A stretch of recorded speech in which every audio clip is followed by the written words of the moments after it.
152 number کی جو آیت ہے نا، اس میں یہ جو کہا جا رہا ہے نا کہ تم مجھے یاد کرو میں تمہیں یاد کروں گا، یہ اتنی خوبصورت آیت ہے، اور اس کے اوپر ایک بہت بڑے بزرگ گزرے ہیں، انہوں نے اپنی زندگی بدل لی اس کے اوپر، بالکل انہوں نے اللہ کے راہ میں اپنے آپ کو وقف کر دیا، اور بہت زیادہ مستجاب الدعوات تھے، ان کی دعائیں بے انتہا قبول ہوتی تھیں۔ وہ کہتے ہیں کہ اتنا بڑا اللہ، یعنی اللہ تعالیٰ کی معرفت اگر ہمیں ہو جائے کہ وہ اس کا کیا مطلب ہماری عقل میں تو آنے والے نہیں ہے، اللہ تعالیٰ کی ذات ایسی ہے۔ وہ کہتے ہیں وہ ذات جو خالق ہے، مالک ہے، ہر طرح سے اتنا بڑی کائنات کو چلا رہا ہے، وہ ہمیں یاد کرے گا۔ تو اس بات کے اوپر انہوں نے اپنی پوری لائف چینج کر دی۔ انہیں سب نے کہا کہ آپ نے یعنی اللہ کی راہ میں اپنے آپ کو وقف کیوں کر دیا؟ کہتے ہیں اس آیت کے اوپر جب مجھے یہ آیت میں نے پڑھتے پڑھتے یہ آیت آئی تو میں نے کہا اللہ ہمیں یاد کرے گا، یعنی اللہ تعالیٰ تو دیکھیں ہمیں 70 ماؤں سے زیادہ چاہتا ہے، لیکن اگر وہ کہہ رہے کہ میں تمہیں یاد کروں گا اگر تم مجھے یاد کرو گے، تو ہم اللہ کا ذکر جو ہے نا وہ ہر حال میں کرتے رہنا چاہیے۔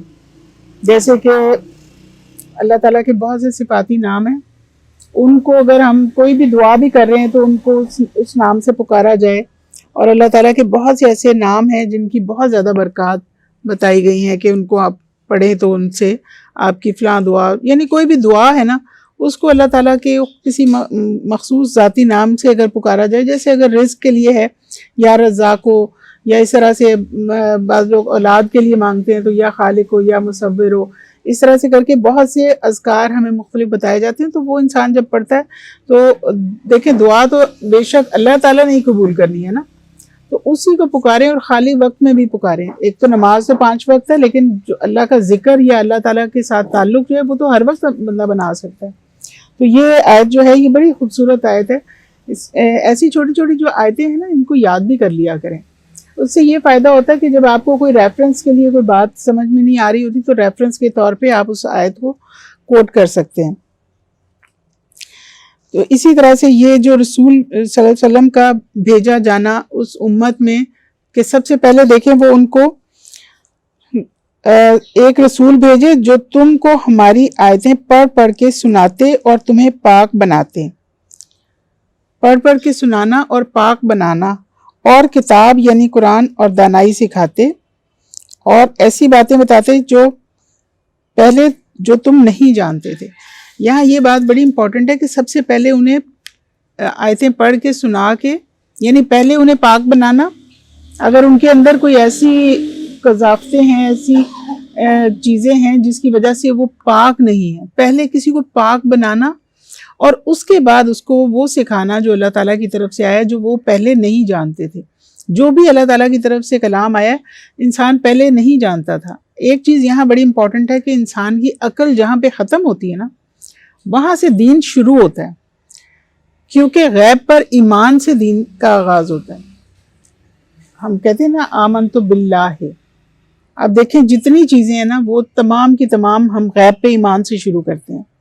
ہم کہتے ہیں ہمیں بڑی عقل ہے، وہ کہتے ہیں عقل ختم ہوتی ہے تب ایمان تمہارا شروع ہوتا ہے۔ یہاں پہ پھر ہم نے ایمان بالغیب، وہ جو چیز ہم نے دیکھی نہیں۔ آپ اکثر لوگ سائنس اور اسلام کو یا دین کو، مذہب کو اور اسلام کو بڑا کمپیئر کر رہے ہوتے ہیں۔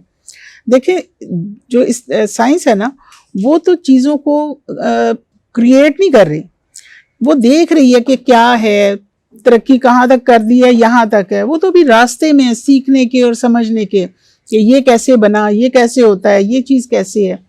لیکن اللہ تعالیٰ نے جو باتیں الٹیمیٹ بتائی ہیں نا وہ قرآن میں ہیں، اور اللہ تعالیٰ کی تعلیمات میں وہ ہمارے پاس پہنچی ہیں۔ ان چیزوں پہ ہم نے سٹارٹ اپنی عقل کے ختم ہونے کے بعد ہم نے اس کو سٹارٹ لینا ہے کہ یہ چیزیں ہمارے ایمان میں ہیں۔ دیکھیں کوئی چیز ہم نے ظاہری آنکھوں سے دیکھی اس طرح سے نہیں ہوتی، لیکن ہم ایمان رکھتے ہیں اللہ پہ۔ ایمان اللہ کو ظاہری آنکھوں سے ہم دیکھ سکتے ہیں، لیکن عقل سے، شعور سے ہمارے ایمان کا حصہ ہوتا ہے کہ ہم اللہ تعالیٰ پہ ایمان کے۔ کوئی چیز اپنے آپ بن نہیں سکتی، تو اتنی بڑی کائنات اتنی سسٹمیٹک کیسے چل سکتی ہے؟ وہ اللہ پہ ایمان۔ پھر وہ ملائکہ، اس کے فرشتوں پر ایمان، وہ بھی ہم نے دیکھے ہیں فرشتے؟ نہیں دیکھے، لیکن ہمارے ایمان میں ہے کہ اللہ تعالیٰ پورا نظام جو ہے فرشتوں کے ذریعے سے اپنا نظام چلا رہا ہے۔ اور کتنے جو نبیوں کے ساتھ جو پیغام رسانی کا کام تھا حضرت جبرائیل فرماتے تھے، اور کرامن کاتبین ہے، پھر بارش برسانے کا جو ہے فرشتہ، یعنی فرشتوں پہ ہمارا ایمان ہے کہ اللہ تعالیٰ کے فرشتے جو ہیں وہ کروڑ ہا ارب ہا فرشتے جو ہیں وہ کام کر رہے ہیں اللہ تعالیٰ کے حکم سے۔ پھر اس کے بعد کتابوں پہ ایمان، کتابوں پہ ہمارا ایمان ہے۔ بہت سی کتابیں تو ہم لوگ اس طرح پڑھی بھی نہیں ہے، لیکن ہمیں پتہ ہے کہ نبیوں کے اوپر اللہ تعالیٰ نے کتابیں اور صحیفے وغیرہ نازل فرمایا۔ اسی طرح سے قرآن حکیم آخری کتاب جو اللہ تعالیٰ نے حجت تمام کر دی ہے، وہ آخری کتاب اللہ تعالیٰ کی طرف سے، یہ کلام الہی ہے۔ تو تمام دین جو ہے وہ غیب پر ایمان سے ہی سٹارٹ ہوتا ہے۔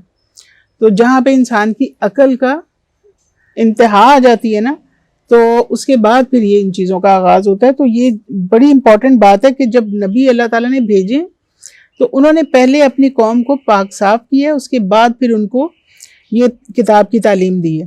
آپ دیکھیں کہ کوئی چیز بھی آپ نے کہیں زمین میں کوئی بیج ڈالنا ہوتا ہے نا، پہلے آپ اس کی مٹی صحیح کرتے ہیں کہ اس کی مٹی اس قابل ہو کہ وہ بیج کو ایکسیپٹ کر لے، یہ نہ ہو کہ وہ مٹی اس قابل نہ ہو کہ وہ آپ نے بیج ڈالا اور وہ ضائع ہو گیا بیج۔ تو یہ اسی طرح سے دین کا جو بھی ہمارے اندر ڈالا گیا ہے وہ پہلے ہمیں پاک صاف کیا گیا، یعنی ہمارے سوچ کو، ہمارے جو عقیدے کو، ہماری ان تمام باتوں کو کہ ہم دین کی باتوں کو ایکسیپٹ کر سکیں۔ تو یہ چیزیں یہ بڑی امپورٹنٹ آیت ہے، اس کو ذرا ایک دفعہ دوبارہ سے پڑھیے۔ جس طرح من جملہ اور نعمتوں کے ہم نے تمہیں میں سے ایک رسول بھیجے ہیں جو تم کو ہماری آیتیں پڑھ پڑھ کر سناتے اور تمہیں پاک بناتے اور کتاب یعنی قرآن اور دانائی سکھاتے ہیں اور ایسی باتیں بتاتے ہیں پہلے جو تم نہیں جانتے تھے۔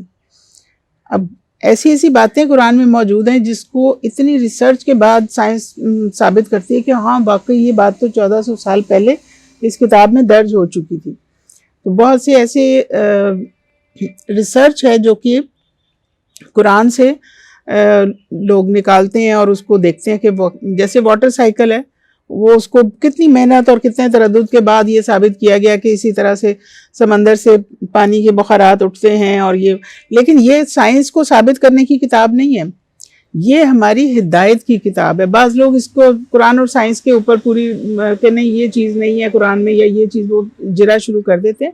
بیسیکلی یہ ہماری ہدایت کی کتاب ہے کہ ہم نے زندگی گزارنی کیسے ہے، کہ اگر ہمیں کوئی مسئلہ پیش آتا ہے تب ہم نے کیا کرنا ہے۔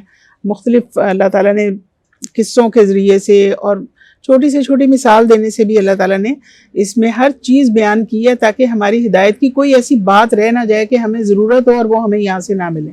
تو زندگی گزارنے کا اس میں ایک پورا لایا عمل ہے، ہماری ہدایت کا ایک پورا ایک منصوبہ اس کے اندر دیا ہوا ہے کہ اگر ہم کوئی زوال میں کوئی قوم مبتلا ہو جاتی ہے تو وہ کیسے اس سے نکل سکے، ایک انسان جو ہے انفرادی طور پہ کیسے ہدایت یافتہ ہو سکتا ہے، وہ بھی ہمیں یہاں سے ہر طرح کی ہدایت۔ لیکن 3 طرح کی ہدایت ہمیں چاہیے ہوتی ہے، ایک اپنی ذاتی اصلاح کے لیے، معاشرے میں رہنا کیسے ہے، اور پوری دنیا میں کیسے انٹرنیشنل لیول پہ ہمیں کس طرح سے رہنا ہے۔ تو ہر طرح کی ہدایت اس کے اندر موجود ہے۔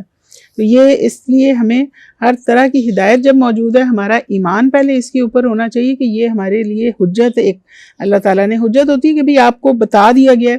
اب اگر ہم کہیں کہ جی ہمیں تو بتایا نہیں گیا، تو جب موجود ہے کتاب تو پھر اللہ تعالیٰ کی طرف سے حجت موجود ہے، یعنی کہ ہمیں بتا کے اللہ تعالیٰ نے حجت تمام کر دی ہے۔ اگر ہم ہدایت لینا چاہیں گے تو ہم اس سے رجوع کریں گے۔ لیکن قرآن کے لیے بڑا یہ ایک سازش والا ایک معاملہ ہے کہ لوگوں کو عربی پڑھنے پہ لگا دیا گیا۔ یہ ہدایت کی کتاب تھی، اس کو ثواب کی کتاب بنا دیا گیا کہ بس پڑھتے چلے جاؤ اور ثواب لیتے چلے جاؤ۔ ثواب تو اس کو دیکھنے کا، پکڑنے کا اس کو ثواب مل جائے گا، ثواب نہیں ہے سارا کچھ۔ ہدایت کا وہ پورا لایا عمل ہے جو زندگی گزارنے کا۔ تو اس کو قبرستانوں میں رکھ دیا گیا، جی مردوں کو بخشواتے جاؤ، پڑھتے جاؤ، بخشواتے جاؤ، اور تمہارا مردہ جو ہے وہ بخشا جائے گا۔ زندگی چاہے انسان کی ذلت آمیز زندگی، اب اس وقت مسلمان کتنے ہیں دنیا میں، 3ری بڑی قوم ہے، لیکن مٹھی بھر یہودیوں سے وہ کس طرح سے مار کھا رہے ہیں، ان کے آرڈر فالو کر رہے ہیں اور وہ ان کے اوپر حکومت کر رہے ہیں۔ تو بات یہ ہے کہ صرف قرآن کو ہاتھ میں پکڑنے سے ایسے ہی ہے کہ جیسے چھوڑا ہوا ہے ہم نے، یہ جس طرح ہم پڑھ رہے ہیں نا، اتنی بڑی امت ہونے کے باوجود بھی ہم ذلت کی زندگی گزارنے پہ مجبور ہیں کیونکہ ہم نے اسے سمجھ کے پڑھا نہیں. تو انشاءاللہ ہم لوگ اس کو انشاءاللہ جیسے جیسے پڑھتے جا رہے ہیں، جو اچھی ہمیں ہدایت کی کوئی بات ملتی ہے اسے اپنی زندگی میں شامل کریں، جو چیز جس سے اللہ تعالیٰ نے منع فرمایا اس کو اپنی زندگی سے نکالیں. بلکہ اس ٹاپک پہ ایک بڑی اچھی کتاب میں نے دیکھی کہ جس میں تھا کہ اللہ تعالیٰ نے ہمیں کیا کیا کرنے کو کہا ہے اور کس چیز سے روکا ہے، ڈوز اینڈ ڈونٹس کے اوپر. انہوں نے پورے اللہ تعالیٰ کس چیز کو پسند فرماتے ہیں، کس چیز کو ناپسند فرماتے ہیں، وہ اس میں سے نکال کے آیتوں کی صورت میں انہوں نے پوری ایک علیحدہ سے بکلیٹ بنائی ہوئی. تو وہ بھی ہم دیکھ لیں گے کہ کسی وقت اس کو بھی ڈسکس کر لیں گے کہ اللہ تعالیٰ ہم سے کیا چاہتے ہیں اور کیا نہیں چاہتے. تو یہ چیزیں جو ہیں ہر طرح کی ہمارے لیے ہدایت قرآن میں موجود ہیں. آج ہم یہ اس آداب زندگی کا چیپٹر دیکھتے ہیں. اس میں ہر طرح کے آداب جو بیسک ہمیں پتہ ہونے چاہیے وہ ہمارے اس میں دیے گئے ہیں. تو یہ بڑی اچھی خوبصورت کتاب ہے. اس میں آج ہم چیپٹر پڑھتے ہیں لباس کے آداب.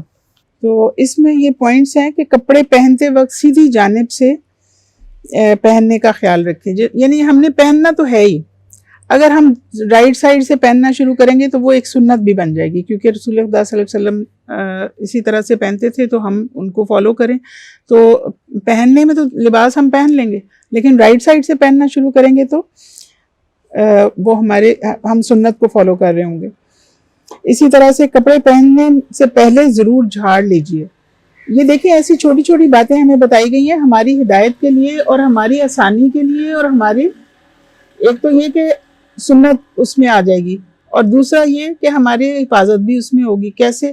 فرض کریں کہ ہم نے کوئی لٹکا ہوا کپڑا پہنا ہے یا کوئی رکھا ہوا کپڑا پہنا ہے اور اس کے اندر کوئی چیز ایسی ہے جو کہ ہم پہنتے وقت ہمارے جسم کے ساتھ آ جائے اور وہ ہمیں نقصان پہنچا دے. تو ہمیں حکم ہے کہ ہم جھاڑ کے، جب بھی کوئی لباس وغیرہ پہنیں تو ہم جھاڑ کے پہن لیں. جوتا ہے تو جوتا بھی ہمیشہ جھاڑ کے پہنا کریں. بعض اوقات کوئی حشرات ان میں ایسے گھس سکتے ہیں. میں نے ایک ویڈیو بھی دیکھی تھی تو جوتے کے اندر وہ جو ہے وہ ایک سانپ تھا، تو انہوں نے پہلے اسے ایسے ہلایا تو وہ تھوڑا سا نکلا باہر، اور جب نکلا تو اچھا خاصا لمبا سانپ تھا وہ. تو لہٰذا ہماری آسانی کے لیے. باقی تو یہ دیکھیں کہ جو بھی کام ہم کرتے ہیں تکلیف اٹھا سکتے ہیں، لیکن اگر ہم سنت کو فالو کر رہے ہیں تو ہم تکلیف سے بھی بچیں گے اور اپنی آسانی کے لیے ہم اس چیز کو کر لیں گے. اور لباس سفید پہنیے. سفید لباس مردوں کے لیے پسندیدہ ہے. دیکھیں کوئی چیز جو ہے نا ہمیں حالانکہ باؤنڈ نہیں کیا گیا، یہ سب باتیں وہ بتائی جا رہی ہیں جو کہ ہم پہنے تو ہم بہتر لگیں. سفید لباس پہنیں گے تو ہم زیادہ ایک اچھا پاکیزہ کلر ہوتا ہے وائٹ. تو اسی طرح سے سفید کپڑے پہنا کرو، اس لیے کہ سفید کپڑا زیادہ صاف ستھرا رہتا ہے، اور اسی میں اپنے مردوں کو کفنایا کرو. یعنی دونوں چیزوں کے لیے یہ سفید جو ہے کفن بھی ہوتا ہے، لیکن لباس جب سفید پہنا جائے تو وہ بہت اچھا لگتا ہے، ڈیسنٹ لگتا ہے. تو اسی طرح سے یہ بھی کہا گیا کہ جیسے جو ٹراؤزر ہے، پاجامہ یا لنگی وغیرہ، اس کو ٹخنوں سے اوپر رکھنا. اس کی کیا حکمت ہے؟ اس کا وہ اگر میل جو پہنتے ہیں ٹخنوں سے اوپر ہو تو وٹامن ڈی کا جو ہے وہ ان میں زیادہ اضافہ ہوتا ہے جو سورج سے آتا ہے، اور اگر عورتوں کا ہوتا ہے تو ان کی وہ جو کم ہوتے ہیں. اچھا نہیں، یہ وٹامن ڈی کا تو نہیں ہے. اس میں یہی تھا کہ ایک تو یہ کہ جو نیچے لگنے سے یعنی زمین کے وہ ناپاک ہو جاتا ہے، یا اس طرح سے تھوڑا سا اونچا رکھنا چاہیے. تو بہرحال یہ چیز ایک تو ہے، اور دوسری یہ ہے کہ عورتوں نے بھی پوچھا کہ ہم بھی اونچا رکھ لیا کریں اپنا جو حجاب وہ پہنتی تھی تو پیروں تک لٹکا ہوتا تھا. تو انہوں نے کہا کہ ہم بھی اٹھا لیں کہ وہ نیچے لگ کے ناپاک ہو جائے گا. تو آپ نے فرمایا نہیں، تم لوگ جتنا زیادہ سے زیادہ اسے گرا کے رکھو زیادہ بہتر ہے، جتنا نیچے لٹکا رہے. اور یعنی کہ پیروں سے بھی بعض اوقات نیچے ہوتا ہے کہ وہ نیچے لگ رہا ہوتا ہے زمین کو. تو انہوں نے کہا یہ تو ناپاک ہو جائے گا. آپ نے فرمایا کہ پھر پاک مٹی پہ جائے گا تو پاک بھی ہو جائے گا، لیکن ان کو حکم نہیں ہے کہ وہ اس کو لٹکائیں، اونچا کریں زیادہ.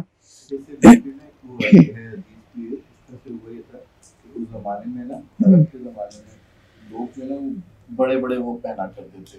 اب جیسے یہاں پہ آپ پاکستان میں سے بلوچیوں کو دیکھ لیں، سندھیوں کو دیکھیں، وہ بڑی بڑی شلواریں پہنا کرتے ہیں, کھلی کھلی شلواریں پہنا کرتے ہیں.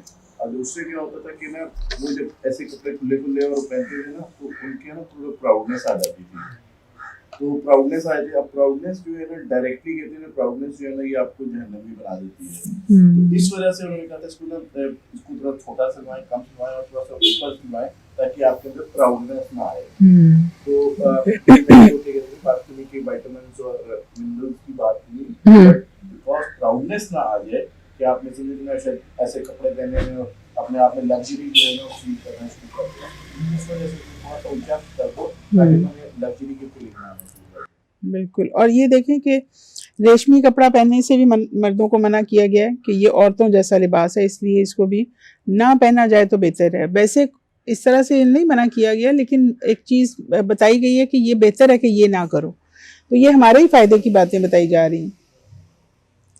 اور یہ جو کپڑا بہت زیادہ لٹکانا اور یہ بھی ہے نا, یہ بھی غرور میں آ جاتا ہے, چاہے وہ مرد ہو یا عورت ہو. اگر اس کے اندر لباس کی وجہ سے غرور آ جاتا ہے نا, تو وہ چیز بالکل غرور تو کہتے ہیں کہ رائی کے برابر بھی کہیں کسی کو آ جاتا ہے تو وہ شخص جو ہے جنت کی خوشبو بھی نہیں سونگھ سکتا ہے. اتنا اللہ تعالیٰ کو غرور کسی انسان میں ناپسند ہے. اسی طرح سے تہمد اور پاجامہ وغیرہ پہننے کے بعد ایسے انداز سے لیٹے بیٹھے وغیرہ کہ اس کا جسم جو ہے کھل جائے, یہ بھی اللہ تعالیٰ کو پسند نہیں ہے. یہ بھی عام دیکھیں کہ ہمیں اپنے لباس کے لیے ایک تو یہ کہ ڈھانکنے کی ایک چیز ہے, اور لباس کی کوئی خاص شکل نہیں بتائی اسلام نے. جس طرح سے کہا گیا کہ اپنے سطر کو ڈھانپو, اب ہر کوئی اپنے کلچر کے مطابق پہنتا ہے. کوئی شخص, آپ کو پتہ کہ پاکستان میں کتنے مختلف قبیلوں کے مختلف قوموں کے علیحدہ علیحدہ لباس ہیں, تو ہر کوئی اپنے مطابق لباس پہنے, لیکن اللہ تعالیٰ نے حدود بتائی ہیں کہ کتنا تمہیں لباس جو ہے وہ کم از کم کتنا پہننا چاہیے. تو جیسے خواتین کے لیے کہ سوائے چہرے کے باقی سارا ان کو ڈھانپنا چاہیے, یا پھر وضو کے اعضاء جیسے ہیں کہ اگر جیسے ہاتھ ہیں, پاؤں ہیں اور چہرہ ہے, یہ کھلا رکھا جا سکتا ہے. لیکن اس کے ساتھ یہ کہا گیا کہ زینت کو چھپاؤ. زینت کو چھپانے کا مطلب یہ ہے کہ اگر ان چیزوں پہ بھی اگر زینت کی گئی ہے نا تو اس کو بھی چھپانے کا حکم ہے. یعنی اتنا لباس بھی ایسا نہ ہو کہ اس پردے کے اوپر ہی اتنی اٹریکشن ہو جائے کہ بندہ کہے کہ یہ اپنی طرف جاذب نظر اتنا بن جائے کہ وہ لباس جو ہے وہ سمپل پہننے والا اور بہت زیادہ پردہ جو ہے وہ زیادہ اٹریکٹ کر رہا ہو. تو یہ چیزیں بڑی احتیاط کی ہیں. تو لباس کی کوئی خاص شکل نہیں بتائی گئی, لیکن یہی کہا گیا کہ اپنے سطر کو اس طرح سے ڈھانپو جو ہمارا کلچر ہے اس کے مطابق ہم اپنا لباس پہنیں. نہ پردے کی کوئی شکل بتائی گئی ہے. جیسے حضور صلی اللہ علیہ وسلم کی حدیث ہے کہ بہترین لباس کون سا ہے؟ تقویٰ کا لباس بہترین لباس ہے. تو لباس میں عورتیں اور مرد ایک دوسرے کا سا رنگ ڈھنگ اختیار نہ کریں. تو رسول خدا صلی اللہ علیہ وسلم فرماتے ہیں کہ خدا نے مردوں پر لعنت فرمائی ہے جو عورتوں کا سا رنگ ڈھنگ اختیار کریں, اور عورتوں پر بھی لعنت فرمائی ہے جو مردوں کا سا رنگ ڈھنگ اختیار کریں. یہ چیز تو ہمیں حدیث سے مل رہی ہے نا. اکثر لڑکیاں لڑکوں جیسے لباس پہن لیتی ہیں اور لڑکے جو ہیں وہ لڑکیوں کی طرح بن کے رہیں. تو یہ چیز یعنی لعنت کا سبب ہے. یہ چھوٹی سی بات نہیں ہے. اپنے یعنی اگر کوئی مرد ہے تو وہ مردوں جیسا لباس پہنے, عورت ہے تو عورتوں جیسا لباس پہنے. اسی طرح سے مختلف یہ جیسے ہمیں یہاں ہمارے کلچر میں بھی ہے, خواتین دوپٹہ اوڑھنے کا اہتمام رکھیں اور اس سے اپنے سر اور سینے کو چھپائے رکھیں. نمبر 13 والا جو پوائنٹ ہے, یہ دوپٹہ ایسا باریک نہ اوڑھیں جس سے سر کے بال نظر آئیں. دوپٹے کا مقصد ہی یہ ہے کہ اس سے زینت کو چھپایا جائے. اور قرآن پاک میں اللہ تعالیٰ کا ارشاد ہے کہ اور اپنے سینوں پر ایسے دوپٹوں کے آنچل ڈالے رہیں. یعنی یہ چیز بڑی امپورٹنٹ ہے کہ خواتین لباس تو پہنے لیکن لباس ان کی سطر پوشی نہ کر رہا ہو, یا بعض اوقات اتنا باریک لباس پہنا جائے کہ ان کا لباس ہے ان کو چھپا ہی نہ رہا ہو. تو ان چیزوں کو بہت زیادہ ناپسند کیا گیا. کتاب و سنت کی صریح ہدایت کو پیش نظر رکھ کر احکام الہی کے مقصد کو پورا کیجیے, اور چارہ گر کی پٹی کو چار گرہ کی پٹی کو گلے کا ہار بنا کر خدا رسول صلی اللہ علیہ وسلم کے احکام کا. ہاں یہ چیز دیکھیں, اکثر ہوتا ہے کہ کہا جاتا ہے نا دوپٹہ لو, تو وہ 4 گرہ کی پٹی ایسے لے کے وہ چیزیں یعنی یہ بتائی جا رہی ہیں کہ اپنے آپ کو چھپانا مقصد ہے لباس کا. یعنی یہ نہ ہو کہ ہم نے صرف برائے نام 4 گرہ کی پٹی لے کے اور وہ اپنے آپ کو بس یہ نام کر دینا کہ جی ہم نے دوپٹہ لیا ہوا ہے. بہرحال یہ چیزیں جتنا بھی دیکھیں، لباس جو ہے نا یہ انسان کی بیسک فطرت میں ہے. جب حضرت آدم کو خلق فرمایا گیا اور ان کو جب جنت سے نکالا گیا تو ان سے لباس وغیرہ لے لیا گیا واپس. تو ان کو اس وقت دیکھیں وہ حضرت آدم اور حضرت حوا تھے اور ان کے اندر بھی شرم و حیا کا یہ جذبہ تھا کہ انہوں نے بھی اپنے آپ کو پتوں سے چھپایا، کیونکہ یہ شرم جو ہے نا یہ بیسک انسان کی اندر فطرت کے اندر ہے. تو آپ نے بہت سے ایسے ملکوں میں دیکھا ہوگا کہ وہاں پہ لباس کو اتنی اہمیت ہی نہیں دی جاتی. ایسے ایسے بیچیز ہیں جہاں لباس پہنے بغیر ہی مرد عورت جو ہیں وہ وہاں پہ پھر رہے ہوتے ہیں. تو یہ حیوانوں والی فطرت ہے. اگر کسی کے اندر سے شرم و حیا نکال لی جائے نا تو یہ حیوان جو ہیں وہ بغیر لباس کے پھر رہے ہوتے ہیں نا.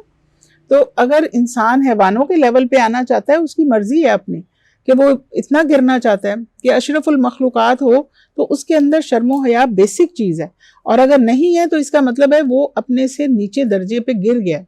تو یہ اگر لباس کم پہننا یا نہ پہننا یا کہنا کہ ہمیں پرواہ نہیں ہے، یا اکثر یہ خواتین یہ کہہ دیتی ہیں بھئی ہم تو جو بھی پہنے دوسرا نظروں کو نیچے رکھے.